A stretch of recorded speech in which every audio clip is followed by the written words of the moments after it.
Public Enterprises Minister Pravin Gordhan will have to make a decision on the sale of low-cost airline Mango in 30 days.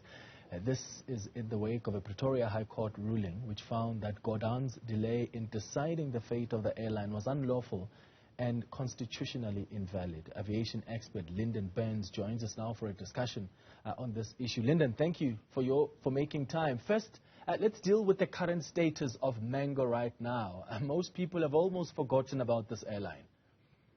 Yeah, so good afternoon to everyone. So Mango is a unit of the South African Airways group.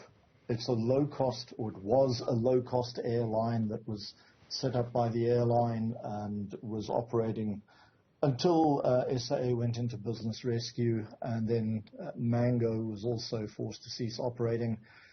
Where we are today, it exists in name only. There are no more aircraft. There are no more personnel. It has some assets, as in some route permissions and some licenses, but even those are debatable because usually those are associated with having aircraft, with having the necessary personnel, both in terms of pilots, technicians, as well as accountable officers. And frankly, you know, right now, I guess there's just a brand. It beats me, though, why anyone would want to acquire this brand and be saddled with all of the debt that it still has. And it has a significant debt burden. Yeah. And a lot of unflown ticket liability over, I think it was about 169 million rands worth of tickets, which it sold and is not yet honoured. Yeah. And so the government is actually on the hook for those. So the minister has 30 days to make a decision on an application yes. by the airline's business rescue practitioner. Why has he failed to make a decision? It's been months now. Yeah, so let's just go back on this. So in August last year, so in other words, over a year ago, the business rescue practitioner secured a binding offer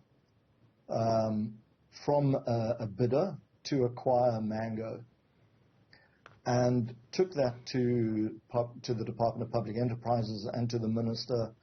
And if you read through the various legal notices that were published by the BRP every month, you'll see there's a rising sense of frustration over this kind of stonewalling by public enterprises.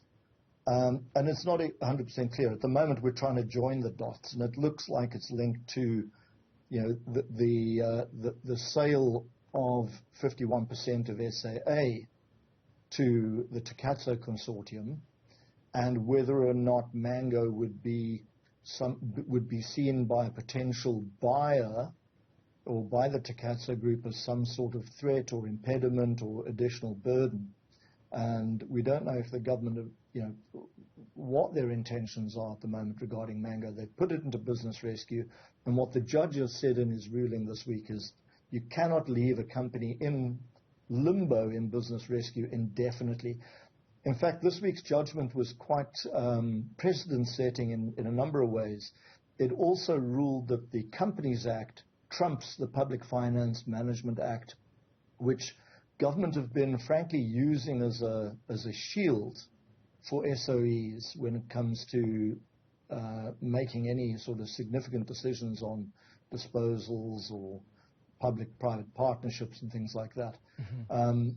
And we've also seen other airlines. I mean, there's another airline, Fly Blue Crane, which was set up by Cesar Mzumela, the former head of SA Express, and she's currently the head of Transnet Freight Rail. She established an airline over 10 years ago called Flight Blue Crane. It's still in business rescue. It's never been wound up, you know, and it's been there for over 6 years. Mm-hmm. So this was a very interesting ruling by the court. Now, what's also fascinating is the details of the offer have now become made public. They were published earlier this week. In fact, they were published a couple of months ago by an online business intelligence and airline news service called CH Aviation, which is based in Europe. And they track mergers, acquisitions, major transactions involving the world's airlines.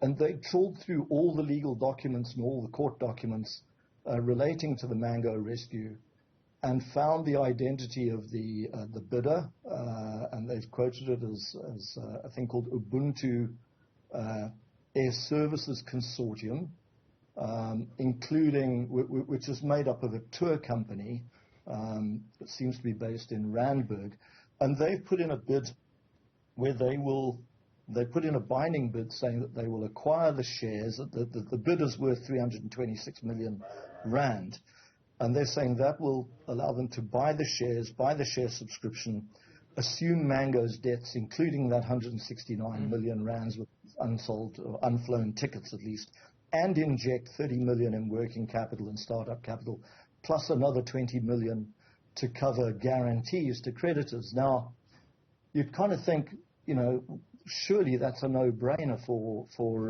public enterprises. The alternative is only to saddle Treasury and the taxpayer with another 170-odd million in debt just to cover the unflown ticket liability, and who knows what else is lurking in the closet. So it really beggars belief that that Pravin Gordhan should be vacillating on this. Yeah. And it does raise a lot of questions, as you quite rightly pointed out in your beginning there. And I wonder how much of a struggle that's going to be to get Treasury to at least help settle that amount of money, given the struggles that the Public Enterprises Department faced when they wanted that remaining, 2 or 3 billion rand for the business rescue process, so that the deal with Takatso Consortium can really kick off. If this business rescue, Linden, the business rescue plan fails, what are the consequences for workers who honestly are, many of them are already without work? Yeah, so look, Mango had a head count of 750 million staff, 750 staff, my apologies, who were all, laid off. Now, many of them are hoping, and I know, organizations like NUMSA are putting their hopes on this, that, if the airline is rescued, many of those people will be put back to work. Heaven knows, we could do with having a lot less people unemployed, and a lot of people who've got very, good experience and who are highly skilled, who are not being able to put those skills to use at the moment. So let's do that. Let's get them back to work. The alternative is that the company gets wound up, and then you and I, as taxpayers and Treasury, which we're all painfully aware of the austerity measures the Treasury wants to implement, but we're all going to be left on the hook for this extra money, this extra debt, if they don't sell the airline. Yeah. Well, let's wait and see what's going to happen. Linden Burns, thank you for helping us make sense of what's happening with Mango and the business rescue process.